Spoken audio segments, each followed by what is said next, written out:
Hi. எல்லாம் வெயில் ரொம்ப அதிகமாக இருக்குது. மத்தியான நேரத்தில் எல்லோரும் தூக்கம்தான். வெளியிலலாம் போயிடாதீங்க. வெயில் ரொம்ப அதிகமாக இருக்குது. குழந்தைகளெல்லாம் வீட்டிலே வச்சுட்டு பேசாமல் இருங்க. லீவு டயத்தில் வெளியில் போகணும்னு ஆசைப்படாதீங்க. வெயில் கொஞ்சம் குறையிறப்ப பிள்ளைங்களை அழைச்சிட்டு போய் ஜாலியாக போயிட்டு வாங்க லீவுக்கு. நான் எங்கேயும் போகல, என் பிள்ளைங்களோட வீட்டில் இருக்கேன். பிள்ளைங்க தூங்கிட்டு இருக்காங்க. நான் வீடியோ போட்டுருக்கேன். வீடியோன்னா இது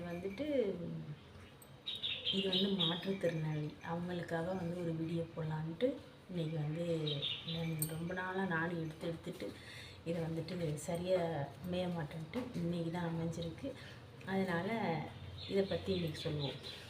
அதுக்கு முன்னாடி நிறைய தண்ணி குடிங்க. வெயில் அதிகமாக இருக்குது, தண்ணி நிறையா குடிங்க. அப்புறம் காரத்தை குறைச்சி சாப்பிடுங்க. இது நாக்குக்கு ருசியாக டேஸ்ட்டாக இருக்கும். புளிப்பு உரப்பெல்லாம் நல்லா சாப்பிடணும்னு தோணும். இந்த டயத்தில் நல்லா தண்ணி ஊற்றி மோர் ஊற்றி அந்த மாதிரி சாப்பிடுங்க. ஏன்னா காரத்தை சாப்பிட்டா வச்சு நம்மளை, அதனால் அதையும் குறைச்சிங்க. ஃப்ரிட்ஜில் எடுத்த உடனே ஜில்லுன்னு குடிக்காது, அது உடம்புக்கு கெடுதல். பானை தண்ணி குடிங்க. அப்புறம் பழங்கள்லாம் சாப்பிடுங்க, நிறைய பழங்கள்லாம் சாப்பிடுங்க. புதுசாக ஏதாவது தின்பண்டங்கள் வித்தியாசமாக விற்கிது. மூக்கு வழியாக புகை வருது, வாய் வழியாக குதுகுன்னு புகை வருது. அப்படிலாம் ஒரு மிட்டாயெல்லாம் வந்திருக்கு.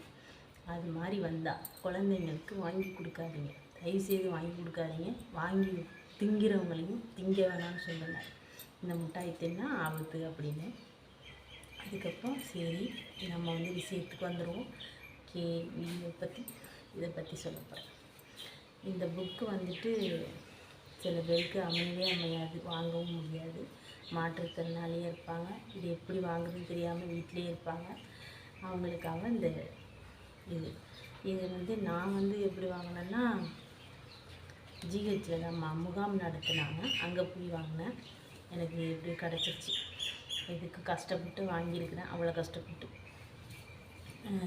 டாக்டருங்களாம் செக்கப் பண்ணி அப்படி தான் தருவாங்க இந்த புக்கு. இதை இந்த புக்கு இதனால் என்னென்ன சலுகை அப்படிங்கிறத நான் சொல்கிறேன். நீங்கள் அந்த மாதிரி யூஸ் பண்ணிக்கிங்க. இந்த புக்கு கிடைக்கணும் அப்படின்னு நினச்சிங்கன்னா, மாற்றுத்திறனாளியாக இருக்காங்க, எப்படி என்னென்ன பண்ணணும் அப்படிங்கிறது தெரியாமல் இருப்பாங்க. இந்த புக்கை எப்படி வாங்கணுன்னா, நீங்கள் முகாம் நடத்தினா அவங்களுக்கு அந்த இடத்துக்கு அழைச்சிட்டு போய் அந்த மாதிரி காட்டி அங்கே புக்கு தருவாங்க. அந்த மாதிரி வாங்கலாம். அப்படி இல்லை, புக்கு வாங்க முடியலன்னா நீங்கள் கலெக்டர் ஆஃபீஸில் போய், அங்கே மாற்றுத்திறனாளி அங்கே ஆஃபீஸ் இருக்குது. அந்த ஆஃபீஸில் போய் சொன்னீங்கன்னா புக்கு அவங்க மெடிக்கலுக்கு அனுப்புவாங்க. அங்கே டெஸ்ட் பண்ணிவிட்டு டாக்டர் எத்தனை சதவீதம் கொடுக்குறாங்களோ அந்த சதவீதத்துக்கு புக்கு போட்டு தருவாங்க. அது 45% உள்ளவங்களுக்கு அதுலேருந்து தான் சலுகை உண்டு. நான் 45% தான். அதுக்கு மேலே உள்ளவங்களுக்கும் அப்படிலாம் இருக்கிறவங்களுக்கு புக்கே கிடைக்க மாட்டேங்குது, ரொம்ப கஷ்டப்படுறாங்க. நீங்கள் கண்டிப்பாக போய் அங்கே போய் நீங்கள் ஆஃபீஸில் கண்டிப்பாக சொன்னீங்கன்னா கிடைக்கும். இந்த புக்கை வாங்கியும் ஒன்றும் யூஸ் ஆகலை. ரொம்ப வருஷம் இதை அப்படியே தான் வச்சுருந்தேன். இந்த புக்கு வாங்கி எனக்கு என்ன பண்ணுறதுன்னு தெரியல. ஆனாலும் போய் கலெக்டர் ஆஃபீஸில் போய் எல்லாமே கையெழுத்துலாம் வாங்கிட்டு போய் ஆர்ஐ, தாசில்தார், அப்புறம் எல்லாத்தையும் கையெழுத்து வாங்கிட்டு போய் கொண்டு போய் வருமான சான்றிதழ் எல்லாத்தையும் கொண்டுட்டு போய் கொடுப்பேன். ஒன்றுமே கிடைக்காது. அப்படியெல்லாம் கஷ்டப்பட்டு அதுக்கப்புறமா கல்யாணம் ஆகி தான் இந்த புக்கு எடுத்து வச்சுருந்தேன். எப்போயாவது யூஸ் ஆகும், கண்டிப்பாக நமக்கு இதால் ஒரு சலுகை கிடைக்கும் அப்படிங்கிற மாதிரி வச்சுருந்தேன். அப்புறமா கல்யாணம் ஆகி எங்கள் வீட்டுக்கார்ட்ட இதை காட்டி இந்த புக்கு வச்சுருக்கிறேன், ஆனாலும் ஒன்றுமே கிடச்சதில்லைன்னு. ஆனாலும் அவங்க எழுதி கொடுத்து தான் எனக்கு கிடச்சிச்சு. உண்மையிலே இல்லைன்னா ஒரு சலுகையும் இன்ன வரைக்கும் நான் அனுபவிச்சிருக்கவே மாட்டேன். அப்புறம் இது இந்த புக்கு காலாவதியும் ஆகிட்டு இருந்துச்சு, கிழிஞ்சு போயிட்டு, ரொம்ப நஞ்சு நாராக கிழிஞ்சு போய் அதுக்கப்புறம் அந்த புக்கை நான் புதுசாக மறுபடியும் போய் அங்கே அப்ளை பண்ணி இப்போ தான் அதை பண்ணேன். புதுசாக மாற்றிக்கிட்டு வந்தேன். புக்கை மேலே உள்ள அட்டை தான் கிழிஞ்சிட்டு அதை மாற்றி கொடுத்தாங்க. அது மாதிரி நீங்கள் போய் இது மாதிரி இந்த புக்கு கிழிஞ்சிட்டாலும் போய் மாற்றிக்கலாம்.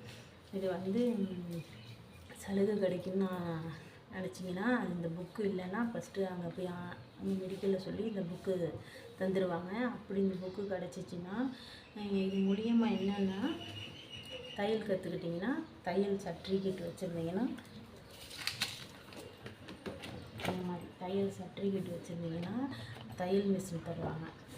அந்த சர்டிஃபிகேட்டு இந்த புக்கோட ஜெராக்ஸு எல்லாமே ஃபோட்டோ எல்லாத்தையும் எடுத்துகிட்டு போய் அங்கே வந்து அந்த ஆஃபீஸில் வந்துட்டு சொன்னீங்கன்னா அவங்க வந்துட்டு இது பண்ணி தருவாங்க. இதை வந்துட்டு நான் எப்படி இது பண்ணேன்னா மனு கொடுத்து தான் இது பண்ணேன். ஃபஸ்ட்டு வந்துட்டு இந்த புக்கு ஒன்று 2-3 வாட்டி எங்கள் வீட்டுக்காரோடையும் அலைஞ்சேன், கிடைக்கல. அதுக்கப்புறம் வந்துட்டு உள்ளார போய் அந்த மாற்றுத்திறனாளி ஆஃபீஸில் போய் இந்த புக்கை வச்சுக்கிட்டு நம்ம இனிமேல் என்ன செய்ய போகிறோம், ஒன்றுமே கிடைக்க மாட்டேங்குது, ஏன் அதை வச்சுக்கிட்டு அலைஞ்சிக்கிட்டுன்ட்டு உள்ளார போய் இது வந்துட்டு எனக்கு ஒன்றுமே சலுகையே கிடைக்க மாட்டேங்குது, 45% இருக்குது, ஒன்று சலுகையும் எனக்கு கிடைக்க மாட்டேங்குது, எனக்கு இந்த புக்கு வேண்டாம், நீங்களே வச்சுங்க அப்படின்னு சொல்லி இதை கொண்டு போய் கொடுத்துட்டேன். கொடுத்த உடனே அங்கே சார் வந்து கலெக்டர் சார்னு எனக்கு தெரியவே தெரியாது. அவங்க வந்து இல்லைம்மா நீ கண்டிப்பாக எழுதி போடு அப்படின்னு சொல்லிட்டு கிடைக்கும், உனக்கு என்ன வேணுமோ எழுதி போடு, கண்டிப்பாக கிடைக்கும் அப்படின்னாங்க. அதுக்கப்புறம் வந்துட்டு அப்போ தான் சரி அப்படின்னு சொல்லி நான் வந்துட்டு மனு கொடுப்பாங்கள்ல, அங்கே வந்துட்டு எழுதி போட சொன்னாங்க. அங்கே வந்து என்னன்னு எங்கள் வீட்டுக்காரங்க கேட்டாங்க, ஃபஸ்ட்டு மிஷினுக்கு எழுதுவோமான்னு. இல்லை மிஷின் வேணாம், இன்றைக்கி வந்து 1000 ரூபா பணத்துக்கு எழுதி போடுவோம் அப்படின்னு சொல்லி 1000 ரூபா பணத்துக்கு எழுதி போட்டு அங்கே கொண்டு கலெக்டர் ஆஃபீஸில் மனு அங்கே கொடுத்தோம். அந்த மனு கொடுக்குறதும் 5 நாளுமே உண்டு. திங்கக்கிழமை தான் மனு கொடுக்கணும் இல்லை, எல்லா கிழமையும் மனு கொடுக்கலாம். போய் நீங்கள் நேரடியாக கொடுத்து கலெக்டர் சார்கிட்டலாம் பேசலாம். அதுமாதிரி இதை அந்த மனு வந்து நமக்கு வந்து கொடுத்தும் நம்மளுக்கு வேலை செய்யலைன்னு அந்த லெட்டர் இருக்குல்ல திரும்ப போய் கேட்கலாம். மனு கொடுத்துருக்கேன், எனக்கு வந்து ஒரு உதவி என்ன நடக்கலை அப்படிங்கிற மாதிரி திரும்ப அந்த சீட்டை வச்சுக்கிட்டே நீங்கள் போய் மறுபடியும் கேட்கலாம். கண்டிப்பாக உதவி செய்வாங்க, எல்லோரும் நல்லது தான் செய்கிறாங்க. நீங்கள் வந்து கண்டிப்பாக இதை வந்து நீங்கள் இது பண்ணி பாருங்கள். இது பாருங்கள், நான் வந்து ஃபஸ்ட்டு பணம் வாங்கினேன், எனக்கு 1000 ரூபா பணம் வந்துச்சு. அப்புறமா நான் ரொம்ப சந்தோஷமாயிட்டு 1000 ரூபா பணம் வந்தேன். அதுக்கப்புறம் தையல் மிஷினுக்கு எழுதிவிட்டேன். அப்புறம் தையல் மிஷின் கிடச்சிச்சு, தையல் மிஷினுக்கு கிடச்சிச்சு. அடுத்தது வந்துட்டு ஓவர்லாக் மிஷினுக்கு எழுதி விட்டேன். அது இன்னும் வரல, அதை பற்றி இன்னும் ஒன்றும் தெரியல. அவங்க சார் சொன்னாங்க, நீங்கள் வந்து உங்களுக்கு ஒரு வருஷத்துக்கு 2 வருஷத்துக்கு தெரில, உங்களுக்கு வந்து கடை வைக்கிற மாதிரி தான் மிஷின் நீங்கள் மேற்கொண்டு வாங்கிக்கலாம் அப்படின்னு சொல்லி தான் எங்களுக்கு சொன்னாங்க, சொல்லி தான் அனுப்புனாங்க. ஆனால் நான் அப்படி எழுதவே இல்லை. இப்போ ஓவர்லாக் மிஷினுக்கு தான் எழுதி விட்டேன், இன்னும் வரல. வந்தால் கண்டிப்பாக உங்களுக்கு நான் வந்து மூவ் பண்ணுறேன், காட்டுறேன், கண்டிப்பாக வாங்க நான் காட்டுறேன். அப்புறம் வந்துட்டு இது இறக்கிதுங்க, எனக்கு சக்குன்னு சொல்ல மாட்டேன். இது நலவாரி அட்டைன்னு இருக்கும் பாருங்கள், அது போய் நீங்கள் நலவாரி அட்டைலாம் தனியாக போடக்கூடாது. மாற்றுத்திறனாளி உள்ளவங்க நலவாரி அட்டை வந்துட்டு அந்த ஆஃபீஸில் போய் தான் போடணும், மாற்றுத்திறனாளி ஆஃபீஸில் தான் போடணும். அங்கே பணம்லாம் வாங்க மாட்டாங்க, ஃப்ரீ தான், சலுகை தான் அது. அதுக்குள்ளே சலுகை எல்லாமே உங்கள் பிள்ளைங்களுக்கெல்லாம் வந்து சேரும். இந்த பாருங்கள், நான் இதை 500 ரூபா கொடுத்து வாங்கினேன். இந்த அட்டை 500 ரூபா கொடுத்து வாங்கி வேஸ்ட்டுன்னு சொல்லிட்டார் அவர். வந்து நான் மாற்றுத்திறனாளி பணம் வாங்கிட்டு இருக்கேன், இது உங்களுக்கு ஒன்றுமே கிடைக்காதுன்னு சொல்லவும் இதை கொண்டுட்டு போய் அங்கே கலெக்டர் ஆஃபீஸில் சொன்னேன். அப்போ வந்து அவங்க எப்படி போட்டிருக்காங்கன்னு தெரில, நீங்கள் கொண்டுட்டு வாங்கன்னு சொன்னாங்க. இன்னும் நான் போகலை, இதை பற்றி போய் இது வந்து டீட்டெயிலை திருத்தணும், இது ஒன்று இருக்குது. அப்புறம் வந்து நமக்கு வந்து உடம்பு சரியில்லைன்னா காப்பீடு போடுவாங்க. அந்த காப்பீடு அட்டை வந்துட்டு போட்டுட்டேன். அதனால் நான் வந்துட்டு இந்த ஆன்லைனில் இந்த நம்பர் வாங்கலை, இது வாங்கி வச்சுக்கணும். இது வந்து ஆன்லைனில் பதிவு பண்ணி இந்த நம்பரை கொடுத்தா ஒரு கார்டு மாதிரி கொடுப்பாங்க, அதை வாங்கி வச்சுக்கணும். அட்டை நம்பர் மட்டும்தான் இருக்குது, வாங்கணும். அது மாதிரி அதுக்கப்புறம் அந்த புக்கு தொலைஞ்சிட்டு அப்படின்னா அங்கே வந்துட்டு நீங்கள் போய் கவலைப்பட வேணாம். அந்த புக்கு கிடைக்கல, தொலைஞ்சி போயிட்டுன்னு வருத்தப்படாமல் நீங்கள் போய் அந்த ஆஃபீஸ்லேயே கலெக்டர் ஆஃபீஸ்லேயே மாற்றுத்திறனாளி ஆஃபீஸ் இருக்குல்ல, அங்கே போயிட்டு இந்த மாதிரி என்னோடய புக்கு தொலைஞ்சி போயிட்டு அப்படின்னு சொன்னீங்கன்னா அதுக்கு ஒரு ஃபார்ம் தருவாங்க. அதை எடுத்துகிட்டு போயிட்டு போலீஸ் ஸ்டேஷனில் கொடுத்து கையெழுத்துலாம் வாங்கிட்டு சொல்லுவாங்க. அதுக்கப்புறமா தான் அந்த புக்கு புது புக்கு போட்டு கொடுப்பாங்க. அப்படி அந்த புக்கு வந்து தொலைஞ்சாலும் ஜெராக்ஸ் ஏதாவது எடுத்து வச்சுருந்தீங்கன்னா அது இருந்தால் கூட போலீஸ் ஸ்டேஷன் போகிற வேலை இல்லை. அந்த ஜெராக்ஸை வச்சு உங்களுக்கு புது புக்கு கொடுத்துருவாங்க. புக்கு காணா போயிட்டுன்னு கவலைப்பட வேண்டியதில்லை. அதுக்கப்புறம் வந்துட்டு